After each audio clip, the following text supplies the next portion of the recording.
Hello everyone and welcome back to my channel. कैसे हो आप सभी लोग? आई होप कि आप सब बहुत अच्छे होंगे। आज मैं फिर से लेके आ चुकी हूँ कुछ यूज़फुल टिप्स जिसको फॉलो करके आपका डेली लाइफ बहुत हद तक आसान होने वाला है और साथ ही में बचत भी होगा। तो चलिए आज का वीडियो शुरू करते हैं। आज का मेरा पहला टिप है साड़ी को लेकर के। साड़ी पहनना हम सभी लेडीज़ पसंद करते हैं, लेकिन जब हम साड़ी वेयर करते हैं, खास करके इस टाइप का कॉटन वाली जो साड़ी है ना, जब इसको हम वेयर करते हैं तो आप देखे होंगे पीछे साइड से ना ये इस तरह से उठने लगता है। फिर हमें अनकंफर्टेबल फील होता है और साथ ही में बार बार क्या है ना, इसको ना नीचे की तरफ हम खींचने लगते हैं। तो ऐसा ना हो इसके लिए मैं बहुत अच्छा एक उपाय लेकर आ चुकी हूँ, जो उपाय ना आपका बहुत ही काम आएगा। तो मैंने पेटीकोट देखिए पिंक कलर का लिया है, साड़ी पिंक कलर है। अब मैं पेटीकोट को ना साड़ी के अंदर में डाल के आपको दिखाती हूँ। ये एक डेमो दिखा रही हूँ, ठीक है। जब आप वेयर कीजिएगा तो आपको बहुत अच्छे से समझ में आएगा। अब हमें क्या करना है, हमें लेना है डबल साइड टेप, ठीक है। तो देखिए इस तरह से हम डबल साइड टेप को क्या करेंगे, टुकड़ों में कट करेंगे, छोटा छोटा टुकड़ों में इसे हमें ना कट करना है। तो 3-4 डबल साइड वाला टेप ले लीजिए।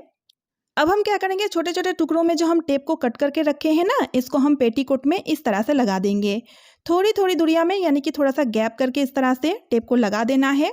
अब टेप का जो ऊपर वाली रैपर है ना, उसको हम उठा के फेंकेंगे नहीं, इसको रखेंगे। ये फिर बाद में काम आएगा। कैसे काम आएगा वो मैं आपको बाद में दिखाऊंगी। तो देखिए टेप को इस तरह से लगाने के बाद साड़ी को इस तरह से टेप के साथ एकदम फिक्स कर दीजिएगा। साड़ी अच्छे से फिक्स हो चुका है। तो इस तरह से अगर साड़ी को आप वेयर करेंगे, साड़ी बिल्कुल भी नहीं ऊपर की तरफ नहीं खिसकेगा।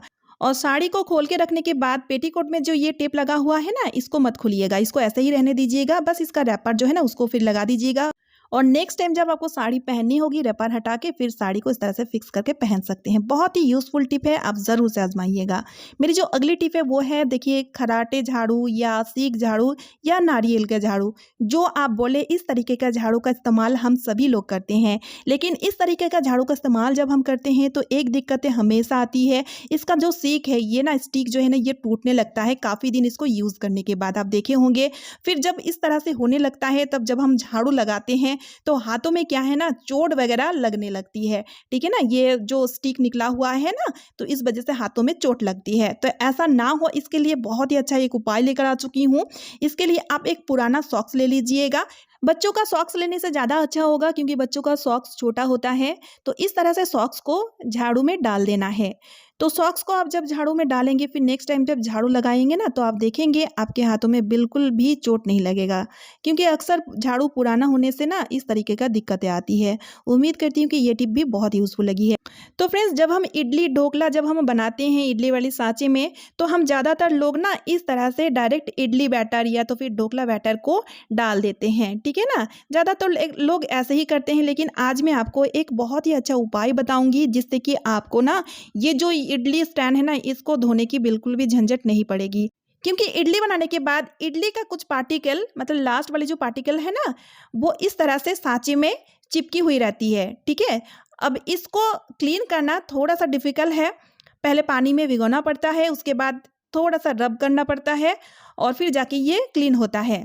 थोड़ा सा मेहनत ज़्यादा लगती है। तो ऐसा ना हो इसके लिए आपको क्या करना है, एक रुमाल ले लीजिए, ठीक है। अब रुमाल को ना थोड़ा सा पानी में भिगो के अच्छे से निचोड़ लीजिएगा। फिर उसके बाद इडली का जो बैटर है, इडली या ढोकला जिसका भी बैटर आप इस सांचे में बनाना चाहते हैं, उस बैटर को इस तरह से सांचे में आप डालते जाइए, ठीक है। यानी कि बैटर को हम डायरेक्ट सांचे में नहीं डाल रहे हैं, रुमाल के ऊपर डाल रहे हैं। इससे कि सांचे को ऑयल से ग्रीस करने की ज़रूरत नहीं पड़ेगी। तो इस तरह से जब आप बैटर को डाल दीजिएगा, फिर उसके बाद अब हम क्या करेंगे, इसको स्टीम होने के लिए छोड़ेंगे। तो इसलिए हम बर्तन में इसको इस तरह से डाल देंगे। अब रुमाल डालने का फ़ायदा और एक फ़ायदा है, जब हम इसका ढक्कन लगाएंगे ना, तो रुमाल डालने की वजह से इसका जो ढक्कन है वो टाइट से लग जाएगी। तो देखिए फ्रेंड्स, इस तरह से इडली बहुत ही अच्छी तरीके से बन जाता है, और बनने के बाद बहुत इजीली निकल भी जाता है। ठंडा होने के बाद ही इस तरह से इसको निकालिएगा। और देखिए अब जो रुमाल है ना, उसमें इडली का जो पार्टिकल है वो लगा है, यानी कि ये जो सांचा है ये एकदम से क्लीन है, ये गंदा नहीं हुआ है। तो फ्रेंड्स, इस टिप को आप भी फॉलो कर सकते हैं, बहुत ही यूज़फुल टिप है। तो चलिए आप देख लेते हैं अगला यूज़फुल टिप। तो मेरा जो अगला यूज़फुल टिप है वो है, झाड़ू का एक बाल हमें लेना है। आगे मैं आपको दिखाऊंगी इसका मैं क्या करूंगी, ठीक है।